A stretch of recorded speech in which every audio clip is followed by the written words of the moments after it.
In a world of mindless movie cliches, one podcast fights back. Critics are calling it profound, epic, free. Prepare to revisit your video cassette memories of the 1980s and 90s. Behold, it's VHS Rewind. Let's get that. Roll it, I guess. Now we're gonna roll. There should be some silence. No, Marty? Yes? Well, you want us to roll now? Certainly. We're rolling quietly. Sure, why not? We're rolling now. Are we rolling now? We have been for some time. We have been rolling for some time. As I suspected, you thought I didn't know. I see you knew from the way you were acting. Oh, there's one I want to get to. How much film do we have left in that? I don't know, why don't you tell a story? Well, how much film? First of all, tell me the story about the film. 2 minutes left. 2 minutes left to say no, so it'll never work for 2 minutes. No. George, you think it'll work for 2 minutes? Huh? You think we'll get the story in 2 minutes? No. I doubt it. No. I doubt it very much. No, I doubt it. No way. No way. How could you tell a Stephen Prince story in 2 minutes? 2 minutes, I don't know. I don't.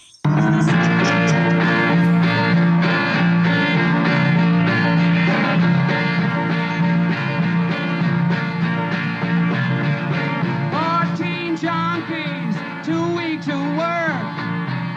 One sells diamonds for what they're worth. Down on Payne Street, disappointment lurks. Son, don't be home too late. Try to get right by it. Son, don't wait till the break of day. 'Cause you know how time fades away. You know how time fades away.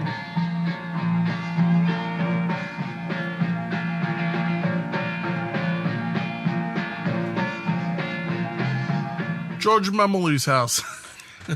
I looked up who George Momely was. I was curious, like, who is this guy? And he's the schlubby guy who answers the door, right? He is, and but he turns out he's an actor who's been. I think he's still working too. Like I've never seen him before. I did not recognize him. If he's been in stuff, I don't know. Yeah, I don't recognize him at all. He looks like he's wearing a piece. Yeah. Right? He was apparently in Rocky and Mean Streets. Really? And he was in The Sure Thing. What? Jeez. As Man in Bar. I don't think we mentioned. He was on Gimme a Break, the TV series, as 2 episodes. Well, that's when you know you've arrived. When you work with Nell Carter. And he was in the soon-to-be covered by VHS Rewind Americathon. As Americathon. Italian Americathon. If you haven't figured out by now, you're listening to VHS Rewind, and I am speaking to Chris Hassler. How are you, Chris? All right. How are you? I'm doing all right. My name is Mark Giacoma. Yeah, it's the continuation of the Scorsesepalooza. And I want to say I was looking forward to these 2 things. They're off the beaten Scorsese path. But well, we'll get there. But really, you didn't enjoy these? I was disappointed. I don't know what I was playing it up in my mind. I had high expectations. We should tell folks what we're watching. We're watching 2 short Marty flicks. Yeah. They're profiles of one is Steve Prince, who we'll talk about, and the other is his Mama Scorsese. Mama and Papa Scorsese. Well, I think the title's American Boy, a profile of Stephen Prince, who I really don't know this guy outside of Taxi Driver. He's got 4 credits, and they're all like uncredited. Like Scorsese. One is New York, New York. One was a Saturday Night Live as a patient, uncredited. So he probably didn't have any lines, but he was delivering Coke or something. They were like, "Hey, you want a job?" He does have a great scene in Taxi Driver. Yeah. Which is one of the things I remembered him for. And I can play it if you want. I remembered that movie for it. Yeah, do you want to play that clip? It's one of my favorite, actually. I mean, this guy, I didn't think this particular actor was anybody. He's a very memorable actor, and I really kind of wish he did more. He's perfect as being this sleazy guy who, well, this will tell you exactly what's going on. Oops, sorry.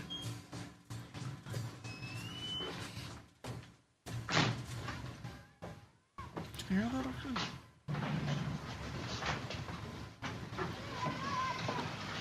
You got a 44 Magnum? It's an expensive weapon. It's all right, I got money. It's a real monster. Stop at a car at 100 yards. Put a round right through the engine block.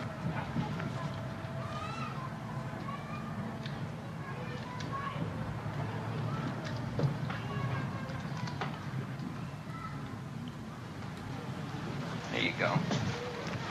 It's a premium high resale weapon.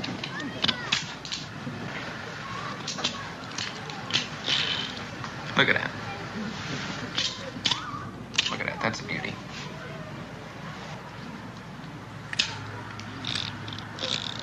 I could sell this gun to some jungle bunny in Harlem for $500. But I just deal high-quality goods to the right people. How about that? This might be a little too big for practical purposes. In which case, for you, I'd recommend 38 snub nose. Look at this. Look at that. That's a beautiful little gun. It's nickel-plated, snub nose. Otherwise, it's the same as a service revolver. That'll stop anything that moves. A Magnum, they use that in Africa for killing elephants. That 38, that's a fine gun. You hear the kids in the background. Some of these guns are like toys. That 38, you go out and hammer nails with it all day, come back and it'll cut dead center on target every time. It's got a really nice action to it, and a heck of a wallop. You interested in an automatic? It's a Colt 25 automatic. It's a nice little gun. It's a beautiful little gun. Holds 6 shots in the clip, 1 shot in the chamber. So if you're dumb enough to put a round in the chamber. Here, look at this. 380 Walther. Holds 8 shots in the clip. That's a nice gun. And that's a beautiful little gun. Look at that. During World War II, they used this gun to replace the P-38. Just given out to officers.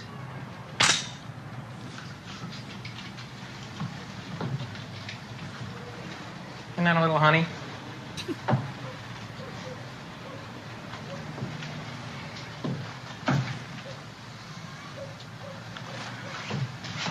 How much for everything? All together. Well, only a jackass would carry that cannon in the streets like that. Here. Here's a beautiful handmade holster I had made in Mexico. $40. $350 for the Magnum, $250 for the 38, $1 1/4 for the 25, $150 for the 380. You take this. Oh, wait here. I'll walk down with you. How about dope? Grass, hash, coke, mescaline, downers, nebutol, chloral hydrates. How about uppers, amphetamines? No, I'm not interested in that stuff. Crystal meth. I can get you crystal meth. Nitrous oxide. How about that? How about a Cadillac? I get you a brand new Cadillac with the pink slip for $2,000. Classic. It's the kind of guy you want to know, but not really. In real life, too, apparently. Like, I want to hang out with this guy. I would say that that was a genuine type of role. It's kind of like, yeah, I can play this role, no problem. Yeah, I think he knew everything about those guns, honestly. Yeah, I think I don't think there was a script. I think they just said, look, we're going to give you some guns and you're going to talk about them, and that's it. I mean, the guy seems to have had some level of a military background. His family was all military. Yep. You know what? I'm sorry to cut you off. In the Italian-American documentary, they talk about how when they were younger, I know I'm getting ahead of myself, but I felt as though this was a perfect example. They were saying when they were younger, they didn't have television, obviously, or radio. So people were storytellers. And I really genuinely feel that Stephen Prince is an excellent storyteller. kind of like what he's as good of a storyteller as the people that Scorsese's parents are talking about to entertain everyone. Guys, See, now here is where I was running into an issue. Like, if Marty's focusing on this guy, he's got to be like great. And the more I listened to him, and I was like, why am I listening to this guy? Like, what is it about this guy that if you watch Marty during this movie, like, he's rolling in the aisles, laughing at every little thing that Steve Prince talks about, and I'm like, I have a feeling we did not get to see the real Stephen Prince. well, this is only 50 minutes? So, Yeah. and here's another thing. It was like, when Steve Prince first shows up at George Mamoli's house, Mm-hmm. George answers and they get into a mock fight. It doesn't And look it like seemed- mocking, though. It doesn't, but it goes on freaking forever. And I'm like, Marty, where's your directorial skills here? Right, This is what are you dead air, doing? Dead air. Yeah, like, what is the point? I'll agree with you that I have a feeling that what was filmed was a lot longer than this. And, Oh yeah, I don't doubt it. like, I don't doubt it. hours. Like- And I feel as though this was really a love piece, because I just feel as though Scorsese said to himself after talking to Stephen Prince on that plane, because he mentions it, I wish I filmed this. That's what he was saying. And he wanted to recreate it in this apartment. Here's where my first disappointment comes. It comes with the first story that Prince tells. So Yeah. I don't know if you want to play this. And I was like, all right, here we go. This is gonna be great. It's gonna be amazing. You talking about with Bubba? Yeah. Yes. Yeah, I mean, And I was like, well, if you just want to play this one, and then Yeah. we could talk about everything else. yeah. All right, here we go. In 1971, I was working for Neil Diamond out here, and I had a couple of friends who had a ranch, and we all went down there, and we got ourselves some really great grass. I mean, great. It was good, huh? Fantastic. It was good. And it must have been about 11 or 12 of us in a room, something like this. And we're sitting in there, and we're smoking. And I right where this would be was a hallway, and it was from one room leading into the kitchen. It was like from the dining room leading into the kitchen. It was just, that little space there. And I'm sitting there, and I'm just smoking away. And all of a sudden, I see this black thing go by like that. And I turned to the guy, and I said, Charlie, you got a monkey here. And he says, no, there's no monkeys here. No, I said, yeah, I just saw a monkey. I just started to just walk by there. And he said, no, that's Bubba. And I said, What? That's Bubba? He said, yeah, that's Bubba. He says, Bubba, come in here. Oh, Bubba comes in. Bubba is a fully grown silverback gorilla, 900 pounds, 4.5 feet tall. Right? Comes walking in, he's got a straw hat on, and he's wearing short pants. Okay? All right? Really. He was toilet trained. And when you would go to him, when you would say to him, I'm right, aren't I, Bubba? He would shake his head yes. He'd say, that's wrong, isn't it, Bubba? He'd grunt, shake his head no. And it was like the old story, where does the gorilla sleep? Anywhere he wants to. Who's gonna bother that? Who's gonna bother him? And he was very frightening because he was just so human-like, but he's big and strong. He showed us one of his tricks. He took a Cadillac tire and turned it inside out with his hands. That was a cute trick, I thought. A steel-belted radial tire. But just with the hands. Oh God. He was taught that. These are things he was Yeah. Oh, he also was taught to straighten out a horseshoe straight. And gorillas have a thing that they're very clean, and they like to go through hair and take the ticks out, right? And he sticks his hand, this girl's talking, she didn't know where he was. He sticks his hand through her hair and starts looking for ticks. She went 40 feet in the air, screaming, running out of the house. Yeah. Never seen again.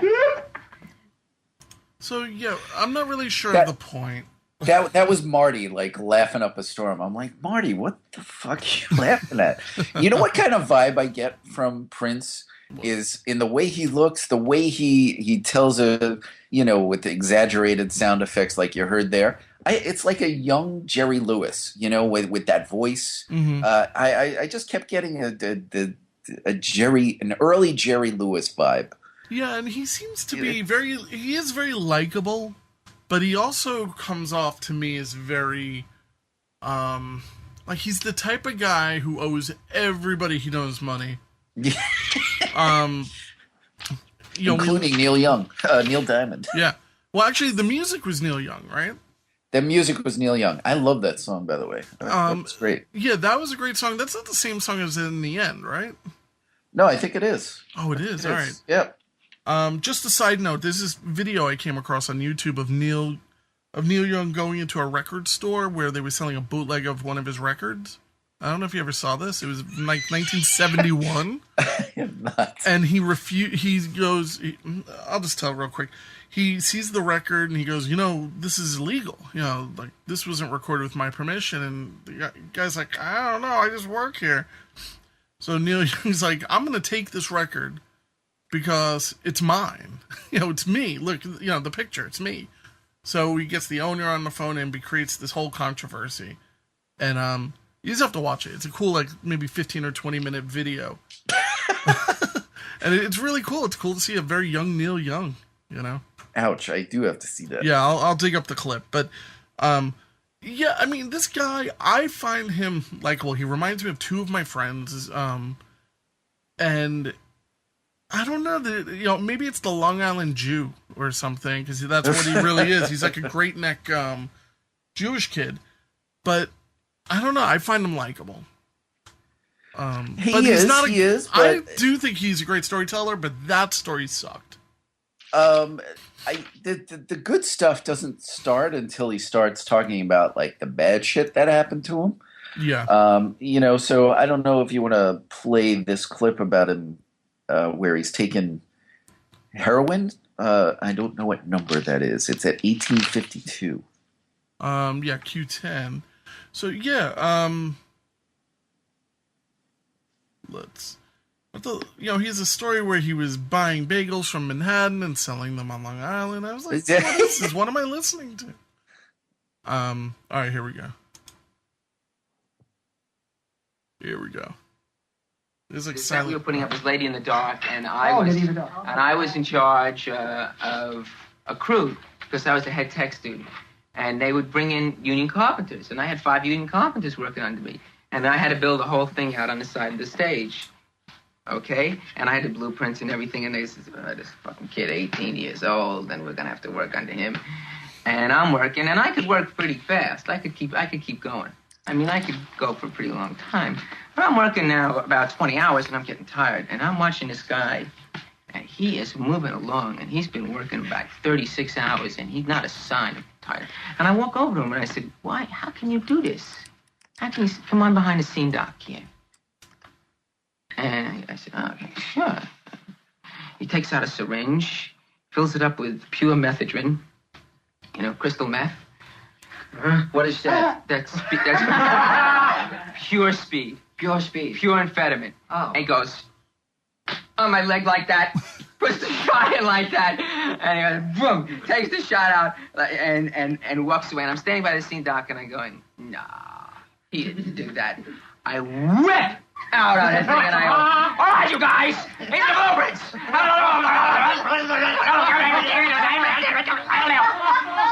I whip from my one assignment, and the head carpenter comes over to me, and he says, that was really great. I said, yeah, what else do you want me to do? Props, lights, painting, what? What is it I want to do? 72 hours. I was running around like a maniac. How much did you take? as much as he gave me. Son, don't be home too late. Try to get back by it.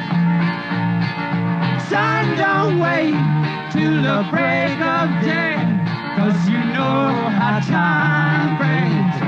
Time breaks away, you know how time breaks away.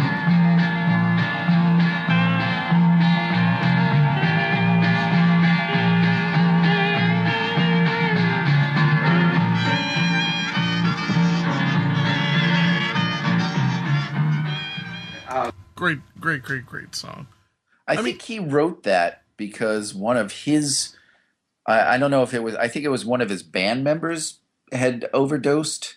Oh, really? And he wrote it for him. I'm certain of that, but I can't be sure. Probably made him a bundle of money, and he just said, "Hey, great." It should be noted, like, Steve Prince is a young guy, but he looks like, he's got weathered. the dark. Yeah, he's got the dark circles around his eyes. Like, I thought he was still on drugs. Yeah, I'm gonna say like, he is. Now, do you know what happened to Steve Prince? I have no idea what. There doesn't appear to be a death date. No, and he's still like doing like tech stuff And heroin. in the movies. Wow. Yeah, I also want to mention where they are. It's like this apartment, perfectly designed in early 70s garb. They have like maybe I don't even know what kind of stereo in the background, but it's it's loud. Stereo. I want that stereo. It's a silver look at the face. speakers. The speakers are like the size of my entertainment center here. Yeah, it's like it's like the wood speaker cabinets with the silver grill cloth, and if you look to the right, there seems to be either a fireplace or something where it's made of these huge boulders. It's very, very 70s. Yeah, it's very 70s. And there's the ubiquitous chicks like hanging around. We don't know who any of these people are. Yeah, they're glomming on. They have the cigarette holder. Did you notice that one chick had the her cigarette in the holder? I did. And can I point out also Marty's leather jacket is pretty awesome. This. It's in the beginning, like when those guys are fighting. You'll see it there. I'm fast forwarding through it right now. I got to see this. It's if you start at 225, that's where the fighting starts. Uh-huh. And this fighting goes on. I clocked it. It goes on for another like 2.5 minutes. I'm like, Marty, edit. Oh yeah, it's like a fit coat. That it's a is fit like jacket. It's really nice. That's a pimp coat. Yeah. That's a pimp jacket. And the color too. You got to be an Italian to wear that. Something. And can I say, like, in both of these docs, the person I'm drawn to, especially, unfortunately, in the Steve Prince thing, is Marty. I wanted to get to know Marty. I'm watching Marty every second. I felt that way about Italian American as well. The way he's getting this guy to talk, and, of course, Marty's laughing like an ass sometimes. But you know what it is? He's laughing the way you and I might be laughing at maybe each other, or if you see a friend for a long time. It's genuine. It's just kind of like, all right, well, it's not that funny. But I'm catching Marty out of the corner of my eye. He's like in the corner of the frame. And he's dying. He's dying. He's like, calm the hell down, man. He's dying. He's directing too, and just that whole opening shtick that we had about rolling. And I would love to be on a movie set watching Marty do this. Well, doing this, yeah. But I tell everyone all the time how I met Marty on the set of that terrible movie with Nick Aviator? Cage. Oh, Bringing Out the Dead? Yeah, I met him in Bed-Stuy in an aircraft hangar where they were filming it. My old roommate was friends with the people who do the audio, or did the audio with Scorsese. And they invited us out, and Scorsese just happened to be working out some shots. And he's like, "Hey, I'll introduce you guys to Marty." And it was just a matter of, shaking his hand. That was it. But honestly, that was enough. It was really an awesome experience.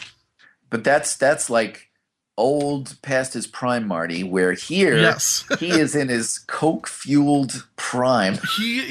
Well, what do you think about Marty's substance use? I mean, what do you think? He's holding a coffee mug. He doesn't, I heard him refer to the amazing weed that we got, that it was good. Like, he agreed with him as though he partook. Oh, I don't doubt that he did. I know he had like a habit. I think it was coke, though. Oh, really? Going into the 80s. Who didn't? Right? Probably. I mean, it's Hollywood. I know. But just the way he talks, like, so fast, and that whole shtick in the beginning about, yeah, I don't think so. I don't think so. No. I like when he gets impatient with him later on in the talk. Where he's like kind of like giving him these hand gestures. I don't think that Marty knew that he was in the shot for that. Mm-hmm. And even at the end, he tells him to actually tell the story again. And that's where yes, I thought. Well, I mean, we'll play that because that's actually a kind of a moving thing, and again, I could see where, he starts with the gorilla episode, and it's slowly, he's got more and more really scary stories. I don't know if you want to play that one where there's so many. I mean, there is so many. Screenshot of it's of Steven's face, and you see how dilated his eyes are. I think he's high during this entire time. Dude, when you see this shot, you'll see how dilated his eyes are. It's crazy. I didn't notice it. Do you want to play the shooting gallery clip? And this is where shooting gallery. This had a frightening moment to me, and that's this. You're sitting on such and such. Yep. This also has. We'll talk about it. A story that was heard around the world, apparently. Yeah, this is a story that was stolen, and I remember when I first saw Pulp Fiction. A girlfriend of mine, she was really into these indie movies that were kind of becoming big. And so you got to see Quentin Tarantino, and I was like rolling my eyes. So I saw, and like the rest of the world, I thought it was a good movie. And the thing that's funny is she goes, I know the story. Like, she just knew it. And she actually dug up just this scene and showed it to me back in like 98 or no, maybe 95 or something. 94. So that's the only part I ever saw of this. I've never seen these short films prior to sitting down and watching these, and I did enjoy them. I don't think that the meatball recipe was all that, but I was hoping that was like going to be a self-contained screenshot that we could take, but it's a shame that it's a scroll. No, I thought it was going to be her making them. I would have liked to watch her make the meatballs. Instead, it's kind of like, I don't like the sauce burn. Okay. And it looks, if you read that meatball recipe, it's very complicated. It's like it's really complicated. Go down the street and get parsley. 6 kinds of meat. I'm like, I can't afford 6 kinds of meat. I didn't know there were 6 kinds of meat. Beef. So I'm sorry. We're going to be doing the shooting. The shooting gallery. Yep. And what clip is that? It's 3417. I don't have the numbers. No, that's fine. I don't know if you hear it in the background. It sounds like my computer is going to take off. It's having heating issues. It's like today was like 5 degrees warmer than yesterday, and my computer's like, I can't handle it.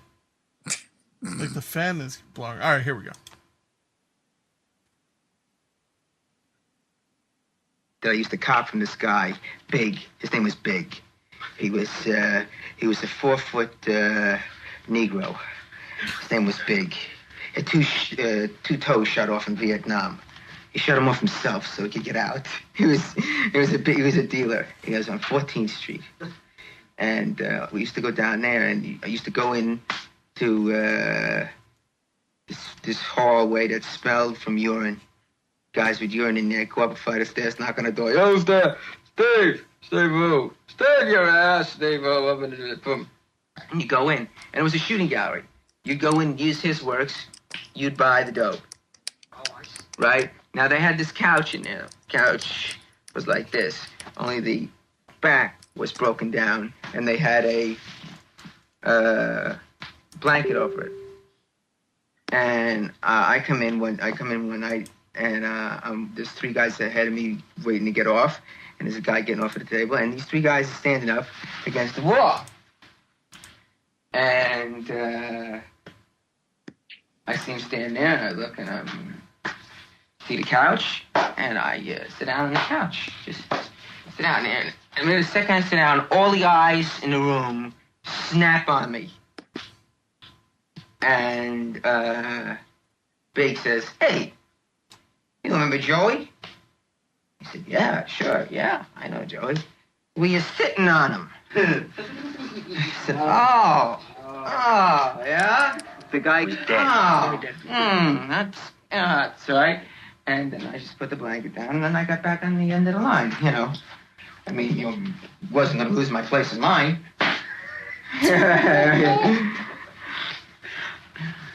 But out of that, you know, at a close calls, I managed to get a lot of medical supplies, medical equipment that you didn't normally have. Like we had oxygen, we had an electronic stethoscope that maybe gave a tape readout so you could tell how many heartbeats. We had adrenaline shots. We had all kinds of stuff, the kind of shots to bring you through in your OD. And this girl once OD'd on us, and she was out, man. And it was myself and her boyfriend. And he said, and her heartbeat was dropping down. And we got everything out, oxygen, and nothing was working. And he looked at me and he says, "Well, you're going to have to give her an adrenaline shot." I said, "What are you talking about?" I said, "You give it to her." He says, "I can't. It's like a doctor working on someone in his own family."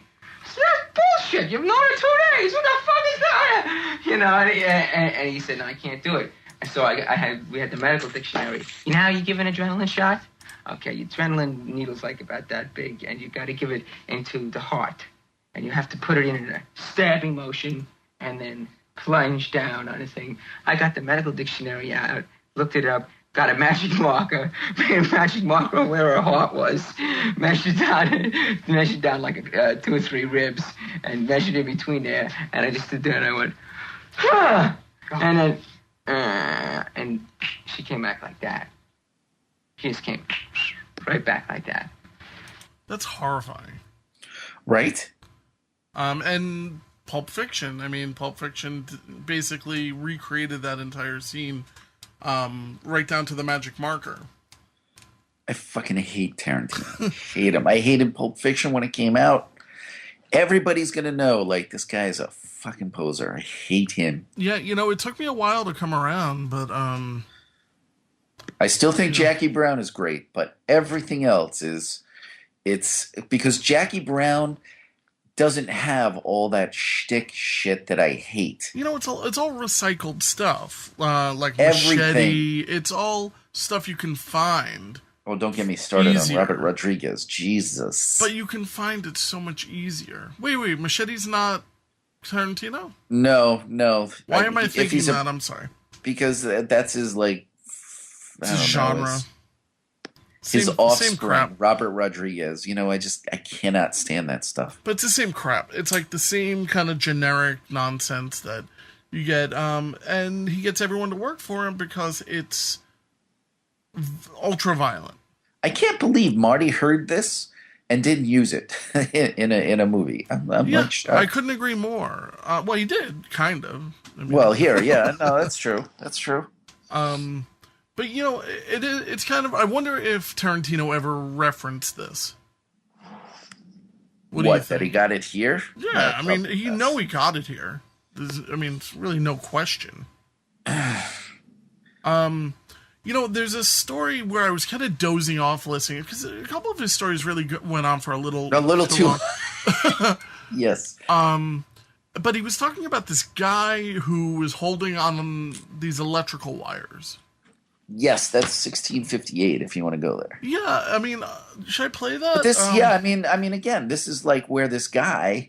This was frightening to me. Is just like, bad shit happens around this guy. I don't want to be near him. Yeah, this is a guy... Yeah, you're right. This is the kind of guy who... It's like he has a black cloud over him. And for whatever reason, I don't know if you have a friend who, like, bad shit is always happening to. I do. Yep. And it's like, you just keep a little bit of a distance. Yeah, get away. Get away. So I'm here that it's entitled, this part of it is just entitled In the Park. And these little silent... Tell Marty about that cable, that started sparking. I don't think that's... oh, come on, Steven. He doesn't want to tell it. That was an accident. I had nothing to do with it. I had nothing to do with it. Now, wait a second. If the kid didn't play with the cable to begin with, he wouldn't have gotten electrocuted. Yeah, but... That was an accident, and I had nothing to do with it. I've always said that. I've always said it was an accident. In Tompkins Square Park. Ah. It was in Tompkins Square Park was when I was on the mobile tour in the Tompkins Square Park. All right. And we had these connectors that connect together like this, and we ran like 2,000 feet of cable from the generator trucks.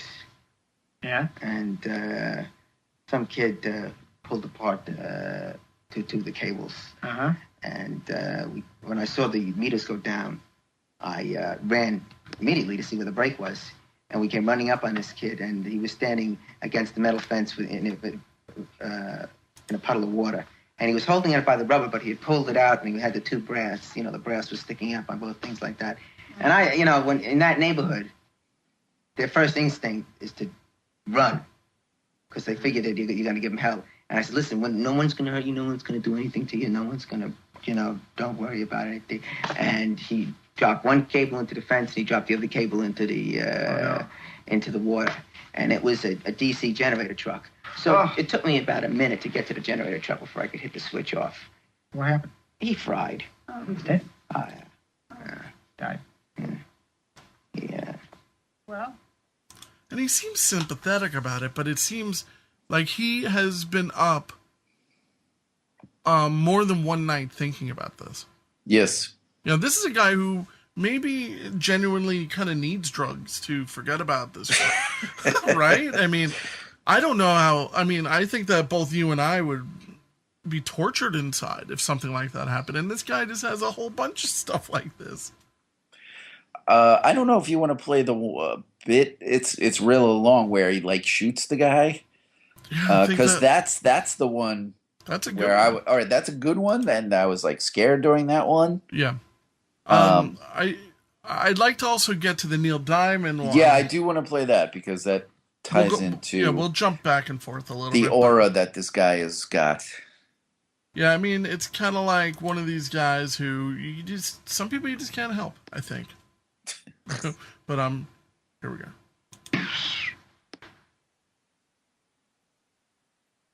These little silent the whole things school kill closed me. down. All right. No changeovers, everything. And everybody had to go home. Everybody had families. I had no place to go. And I wasn't about to go back to New York. So I had a friend who was working, whose father had a brand new gas station about 10 miles outside of Barstow. And he said that there was... Outside of where? Barstow. And he said that there's a guy there who's taking off for Easter vacation. So if I wanted to make some extra money during Easter vacation, I could take over that job, working in a gas station. I figured it's a good idea.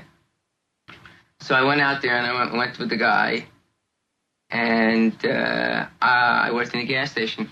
Now, I worked alone for the hours of 10 at night until 2 in the morning. My hours were 8 to 4. But there were other guys on during those times. But from 10 to 2 in the morning, I worked alone in this gas station. And I'm in the gas station. I'm in there's a little office. It's about that big, about that big around. There's only room is in there for the cash register and a chair.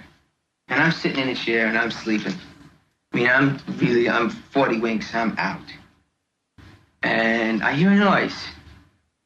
So I get up out of the chair, and I walk out onto there's a little stoop, so you step down.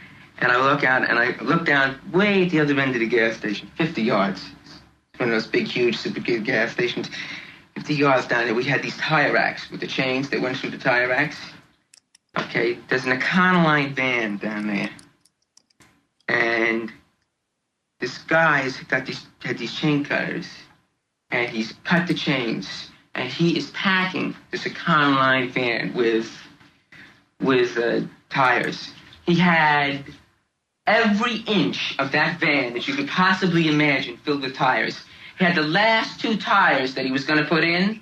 The last 2 tires, he was just about to put them in, then he would have closed the door and driven away. Just as he's about to put this thing in, I go, "Hey, you!" The guy turns around. He's half Indian, half Mexican. He was zonked out of his mind on speed. He's got no T-shirt on. He's sweating. He's got a knife in here. That's about a 14-inch knife. Pulls the knife out where he is. I'm standing still, rubbing the sand out of my eyes. Pulls the knife out and goes, "Ah!" and starts running at me. Right? And I'm standing there, and I'm looking at this man running across at top speed with this knife in his hand. And the only thought that came into my mind was, wrong. This is definitely wrong. And I walked into the office. Right behind the cash register, the owner kept a .44 Magnum, a 6-shot, right? I cocked it, turned around, and the guy was just coming through the door. The doorway. And just as he was coming through the door, I fired. And I hit him right in the chest. And as fast as he came in that door, he went out. Okay? I blew him out past into the pumps. I blew him between ethyl and regular. Seriously. He was out there some between ethyl and regular. Now the guy must have been, because he had the knife out, and the blood was just down the front of him like this. And there was a hole in his chest you could have driven a truck through. But he was on speed or something, because he made a last nervous move up off the pumps to come at me like that. At which point, I just took the revolver and emptied it in him, blowing him out of the gas station. 6 shots with a .44 Magnum. Then I went on the phone and I called the highway patrol and I told them I just killed the man. And I hung up and I said, "Well," and I hung up. And I went and I sat down in a little chair in front of the gas station. And in the desert, before you could hear the sirens, you could see the lights. Red flashing lights, blue flashing lights, green flashing lights, helicopters flashing, and they came in, boom, riot squad came in, and I was still sitting out on the porch with a gun in my hand. Some sergeant came up, he had the gun on me at all times, his gun on me, but I was just sitting there in shock. I was completely in shock. He took the gun out of my hands and they took me to the hospital. And then I had to be examined by 3 psychiatrists after the coroner's inquest. Now, the guy was wanted. He was escaped from some, detention camp or something. He was a rapist, a known rapist. It was not important. But at any rate, they made me go through 3 days of examinations. And the main question on their minds was, why did I shoot the man 6 times? Because obviously the one shot killed the sucker. And I did not remember the other 5 shots. I said, blew him 25 yards outside, right out of the station. It was what a wonderful way to spend my Easter vacation. Did you ever think about why you shot him 6 times? Yeah, because I had the experience of just shooting him that one time. Just shooting a man. The experience of doing that and seeing him, standing there bleeding. I was completely intense anxiety. I was shaking. And then he got up like he was going to move towards me. And my father always taught me, never aim a gun at anybody. Never, ever aim a gun at anybody unless you're going to shoot him. And if you're going to shoot him, kill him. Would you mind pointing that gun in the other direction? Don't ever let him get up again. If he gets up, he's going to kill you. And he got up. What'd you think? What'd you really think when he was coming at you, though? When he was coming at me, Yeah. Before I squeezed the trigger, when he was coming through the door, Yeah. I could see the sweat off of him, and I could see his eyes. And his eyes were just glass. I mean, I'll never, ever forget the expression of that guy's eyes. It was just, I mean, he had written all over him, "I'm going to hurt you." While holding the knife. I'm going to cut you up 6 ways from Sunday and mail you. Jesus. I mean, that was strictly, that's when reaction has to take over. When survival has to take over. You've got to, at that point, make the decision. So that was my Easter vacation. So, yeah, That's the good. guy's horrifying. That's good synergy. We're recording on Easter, and it's Yeah, an it Easter is. story. I was thinking about that. It's Easter evening. Yeah, one thing that's a real visual thing that took me by surprise a little bit in this is, out of nowhere, he has a revolver. Yeah, I don't know if that was like part of, that's just comes with the gas station or No, I mean during his retelling of the story. He pulls out a revolver. Yep. Yeah, but And- again, I'm sure that if you're working in a gas station, you got something behind the counter. No. I mean, like, while he's telling this story, Oh, he pulls out the revolver. Right. I'm sorry. No. I kind of assumed they have some level of protection, especially in the 70s. But, like in the middle of this, he has a gun in this apartment. And it's like, what's going on here? Things are going to go really south very quickly. If we want to hear a real sick Steve Prince story, let's play the Rosh Hashanah episode. No, I'm just kidding. Nobody, But- his whole family, no one was the same after that. I mean, I don't know. I mean, he's already on his drugs by now, but, I don't know what it would do to me if I had to kill somebody. If somebody was coming at me with a machete. Yeah, I have no idea what I would, how I would react to that. I mean, there's so many holes in his little story. It makes me question whether or not these things happened as well. Mhm. For instance, if you notice when he says the guy is running towards him, he actually slips up and says the guy was carrying a gun. If you listen very closely. Did he? Okay. Yeah, he might have called it either a revolver or a gun.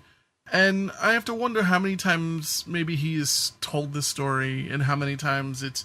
And I'm not saying there's not some level of truth there. But it just sounds very... A lot of these stories sound very sensational. Yeah. I mean, some of them are like that the shooting gallery where I used to buy from a guy named Big. Right. A 4-foot Negro. I understand what you're saying there. The there's same characters. There's. Yep.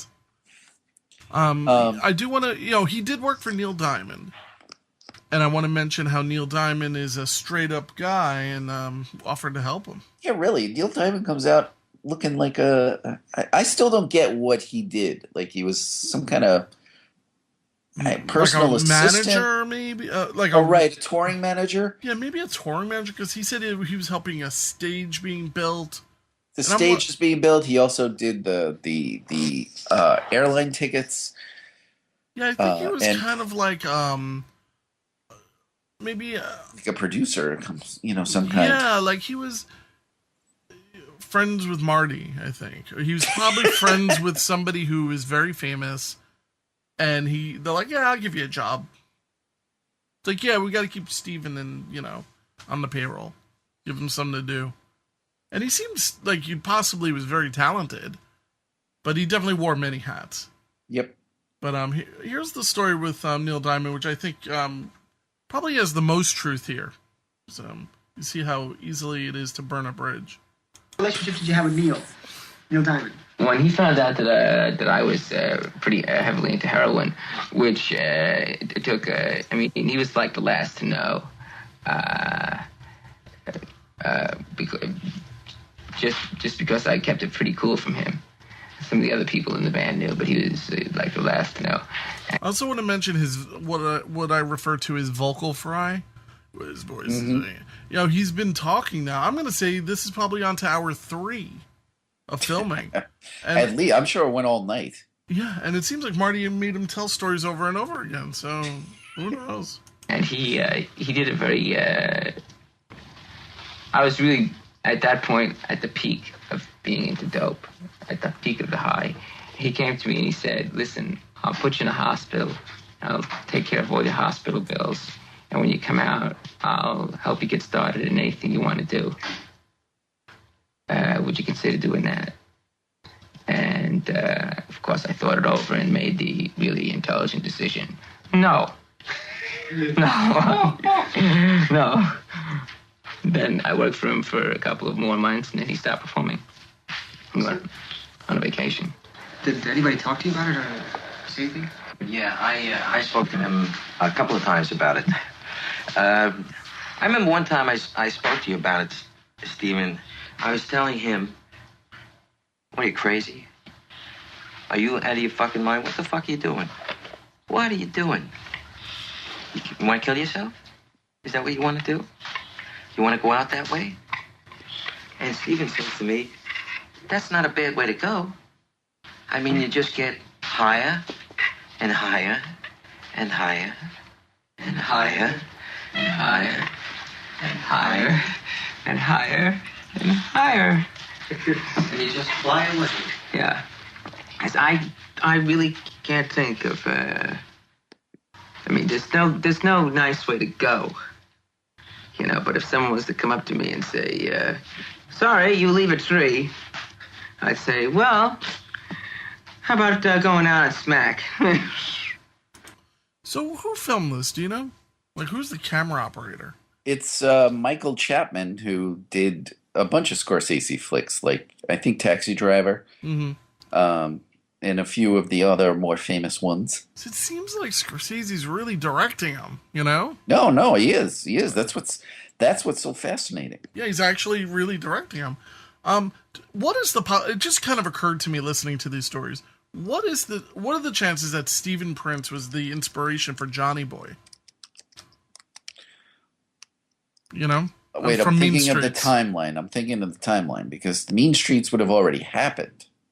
But he appears to have known him for years. No, I guess, yeah, you're right. I don't know. He kind of comes off as a kind of character like Johnny Boy.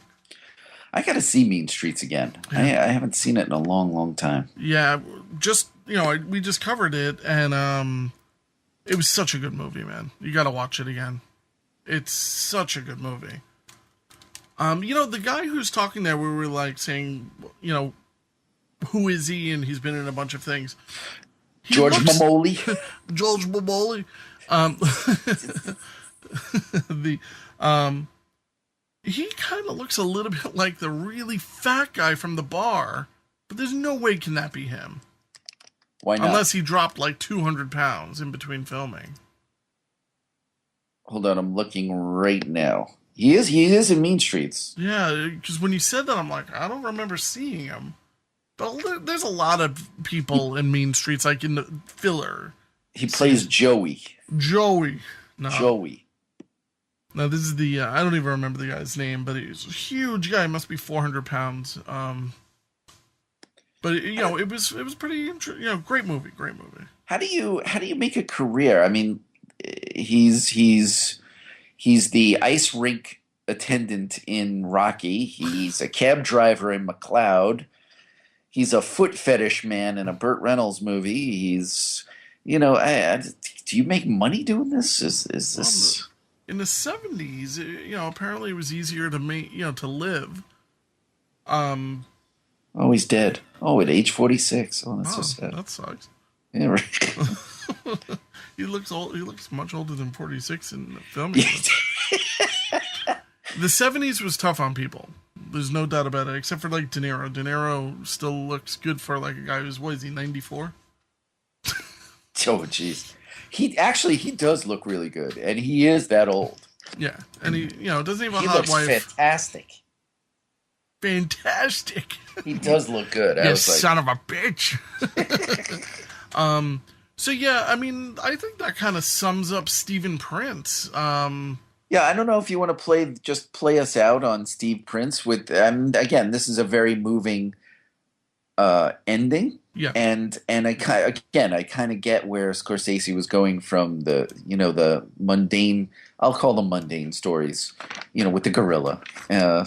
And you hear him pushing for a better story here as well. Yeah, but it's a good way to go out on, and there is some, I have empathy, and I just like, who is this guy that I have to care? It doesn't really come across that much, I know a lot of drug addicts, believe it or not. So yeah, I know. I'm a drug addict myself. But, you know what? I realize that I don't need drugs because I am drugs.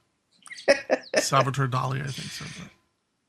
All right, yeah, I'm gonna play this. I'm gonna play it out, and I'm actually gonna end this episode. And I say we record a separate episode with Italian American. Okay. Because we're almost hitting the 1 hour mark anyway. Okay, I'm not sure how much I have to say about Italian American, but all right, let's go. All right, let's do it. Let's do it. Come on. So what's the relationship now with family life, your parents, your wife, your parents, all that sort of thing? More or less cuts off. Yeah, well, my position with my family is, like my father, I was speaking to my father just the other day, and I could tell him, I mean, he always knows that I'm a survivor. I'll get through anything. He knows that I can hack it and doing just about anything. So he's not worried about that, but he asked me if I was enjoying what I was doing. And I said, yeah, I am enjoying what I'm doing. And he said, but that's good. I told him that I finally thought that I'm doing something now that I've worked up to wanting to do. Well, okay. Can we cut 1 second, Mike? What I want to ask you about your father again on the last telephone call again. It seemed very matter of fact. It just seemed a little too objective to me. I don't know. It just seemed, because when you told it to me on the plane, it was a little more sincerity to it. I don't know. It just seemed thrown away this time. Because I don't quite understand. Was that the whole conversation? No. The whole thing. Well, tell me, your relationship with your parents is what like now? Your father is always. All right. I see what you. Yeah. All right. Yeah. Explain. Right. Yeah. About your parents. Their reaction to it. The reaction to now, my mother's reaction to now is that I'm out here, I'm in Hollywood, and I'm making movies, and that's great for her. My father's reaction is my father's dying of he's got fatal heart disease, and he's dying. And I have a very hard time talking to him on the phone. And he said to me, I know that you're a survivor and that you can do good in whatever you do, but are you having fun? And I said, yeah, I'm enjoying what I'm doing. I really like doing what I'm doing. Are you happy? I said happy. I said, are you having fun? Just try to have it struck. I just want to hear it the other way. But are you happy? But are you happy? That's all. Same way? Yeah. Okay. So he spoke to him before what he said. He said, okay, wait a second. So, your parents' reaction now, your father. My mother's reaction is that she's very happy at what I'm doing here. My father's reaction is he's dying of heart disease, and I have a hard time relating with him sometimes. And he called me on the phone, and he asked me, well, he said to me, I know you're a survivor, and I know you can do well in whatever you do, but are you happy? And I told him, yeah, I was happy.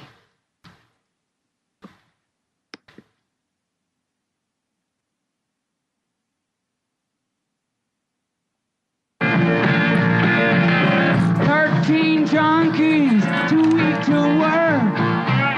One sells diamonds for what they're worth. Down on Payne Street, disappointment lurks. The sun don't be home today. No, no, no. Try to get back by 8. The sun don't wait till the break of day.